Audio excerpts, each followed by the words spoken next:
کیسا ہے, اچھی طرح صاف کر لیں تو کھانا جائز بھی ہے, اور اوجڑی کھانا صحت کے لیے بہت مفید. حکیم سعید صاحب جو تھے نا, بہت بڑے حکیم تھے, ان کے بارے میں سنا ہے کہ ناشتہ ان کا اوجڑی کے سالن کے بغیر نہیں ہوتا تھا. پیٹ کے لیے آج کل ساری بیماریاں کس کی ہیں, پیٹ کی, تو اوجڑی کا سالن بنا کے کھایا کریں معدے کے لیے.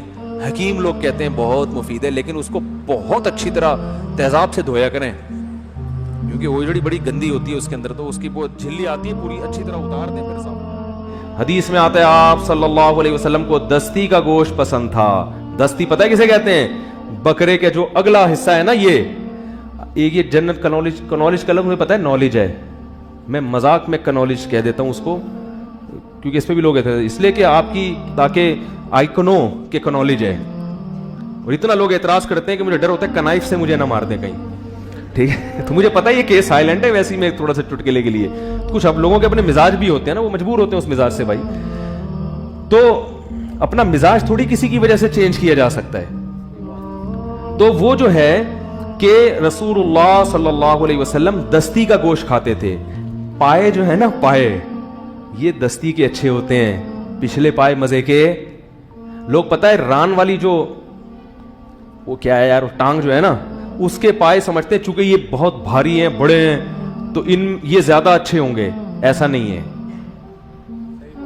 جانور کا جو ویٹ ہے نا, وہ اگلے پاؤں پہ زیادہ ہوتا ہے, پچھلے پاؤں پہ کم. پورا ویٹ اگلے پاؤں پہ ہوتا ہے. تو وہ جیسے باڈی بلڈر بازوؤں سے جو ویٹ اٹھائے گا تو اس کے بازوؤں میں طاقت, اور جو ویٹ نہیں اٹھاتا اس کے بازوؤں میں طاقت نہیں ہوتی. اسی وجہ سے بکرا, اس کے جو اگلے پاؤں ہے نا, ان میں طاقت زیادہ ہوتی ہے. تو پائے جب پکایا کریں, اگلے ٹانگوں کا پکایا کریں, اس میں رس زیادہ نکلے گا, اس میں چکناٹ اور قوت اور پروٹین زیادہ ہوتے ہیں.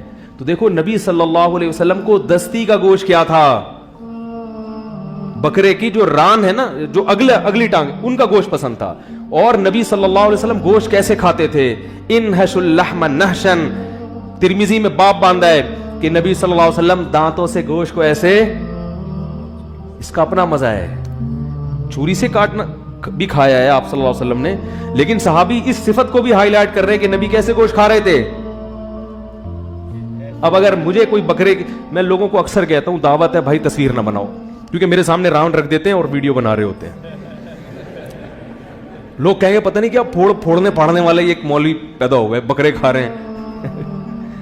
ایک دفعہ ہم سوراب بورڈ پہ بیٹھے ہوئے تھے, وہ جو مشہور ہوٹل ہے, تو وہاں کی روٹیاں اتنی بڑی بڑی ہوتی ہیں. میرے سامنے اتنی بڑی روٹی رکھی اور تصویر فیس بک پہ, ایسا لگ رہا تھا یہ جائیدادیں کھانے کے لیے یہاں بیٹھا ہوا ہے.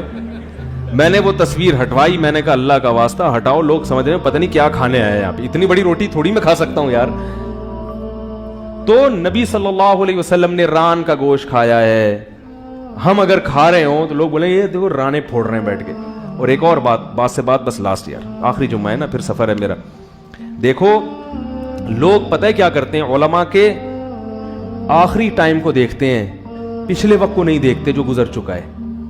ہم جامع الرشید میں حضرت مولانا طارق مل صاحب کے ساتھ میں بیٹھا ہوا تھا, بڑا خوبصورت کمرہ تھا, بڑے بہترین صوفے تھے اور بیٹھے ہوئے تھے, آگے پھل فروٹ رکھے ہوئے ہیں. تو ایک صاحب نے کمنٹس کیے, ان مولویوں کے مزے دیکھو, لینڈ ٹروزر میں گھوم رہے ہیں, ہاتھ پاؤں لوگ چوم رہے ہیں, اور ان کے مزے دیکھو. میں جب طالب علم تھا, مدرسے میں آیا تو مزے لیس زندگی تھی. مزوں کے علاوہ کیا تھا؟ سب کچھ تھا. کوئی جانتا نہیں تھا.